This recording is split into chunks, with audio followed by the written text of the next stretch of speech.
Hey guys, what's up? So it finally happened. Elon Musk is now the new overlord, boss of Twitter, and he wants to let it sink in.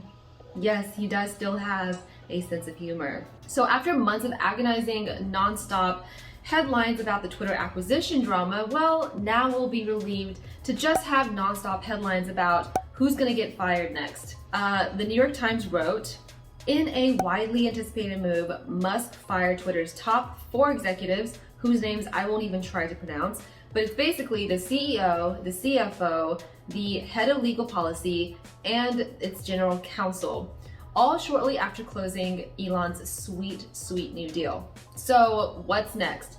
Well, coincidentally, another piece of news came out yesterday that Twitter will allow users to buy and sell NFTs through their tweets. I'm sorry, NFTs just won't die. So this is going to be a partnership with 4 marketplaces, and they are Solana-centric Magic Eden, multi-platform NFT marketplace protocol Rarible, Flow blockchain creator Dapper Labs, and sports-centric platform Jump.trade. I personally only use the first 2, Magic Eden and Rarible, but it's interesting to also note that the biggest marketplace of them all, OpenSea, is not included. So this integration is going to be called the NFT Tweet Tiles, which is a mouthful, and it's still in beta testing. So far, it looks like you basically make a tweet, you drop a tag displaying the artwork of an NFT in a dedicated panel, and a button will appear allowing others to click through to your marketplace listing. So what do you think? Is this a feature that you'll actually want to use, or is it more just unnecessary bells and whistles? Me personally, I would like to test it and just to see how I would like it. But I think overall, I would prefer to go through the marketplaces individually and not have my doxed personal identity attached to every single wallet and transaction that I make just because I happen to value privacy. And this actually reminds me of Elon at his first Twitter All Hands meeting back in June, when he mentioned the integration of digital payments and cutting out crypto-related scams. Good luck on the second part. First part's much more doable. He said at the time, I think it would make sense to integrate payments into Twitter so that it's easy to send money back and forth, currency as well as crypto. And now, of course, that he is the chief twit of the firm, he essentially has the liberty to create the Everything app, or App X as he previously alluded to. And if this happens, financial services would become a major function or pillar of Twitter, taking another step towards becoming a WeChat. Now, if you're unfamiliar, WeChat is the most used and downloaded app in the world, and it's China's one app to rule them all. Basically, you use it to chat, to call, to buy things, to send and receive money in red envelopes.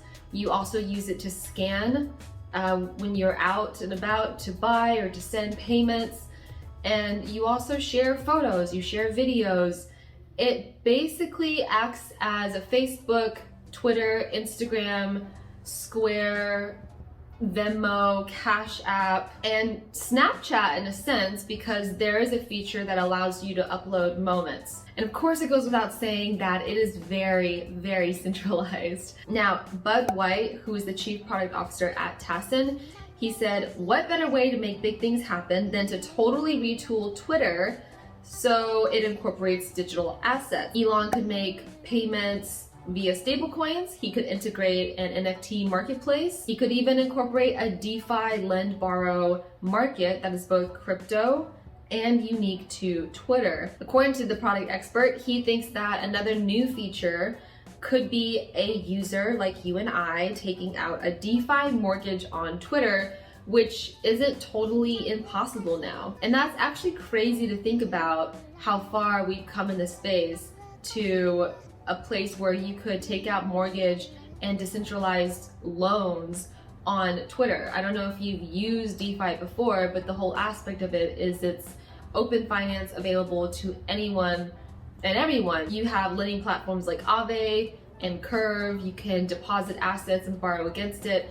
There's no tedious amounts of paperwork that you have to fill out. It's all in the smart contract. Something else that I wanted to mention about these partner marketplaces is that you might have been hearing about them lately because there's been a very controversial dominoes effect of the royalties situation. Platforms like X2Y2 and SudoSwap, they made the move towards optional creator royalties during the summer. And this is huge because having perpetual royalties and exposure to new entrants in the marketplace was one of the biggest incentives for creators to enter Web3. And because these royalties are not enforceable on a protocol or smart contract level, Solana Giant has also recently followed suit. And now the latest one to join the whole optional royalties is NFT marketplace Looksrare. So while Looksrare has eliminated the baked-in creator royalties, they're allowing buyers to opt in to pay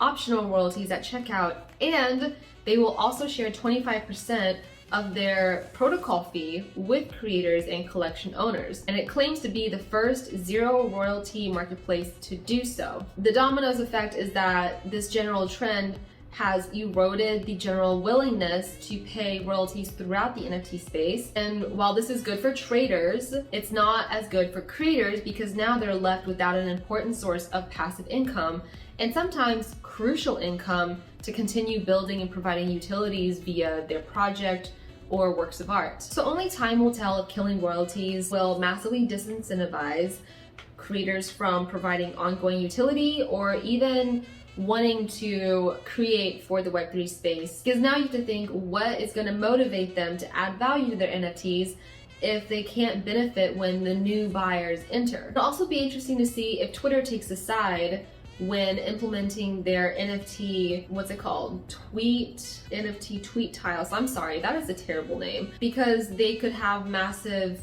sway and influence over the dominoes effect and the direction that it goes. So whether you like it or not, NFTs look like they're here to stay. Whether you want to call them NFTs or go the Reddit route of calling it a digital collectible, this is the future. Anyways, that's it for this video. I hope you have an amazing weekend. Thanks, and I will see you next time.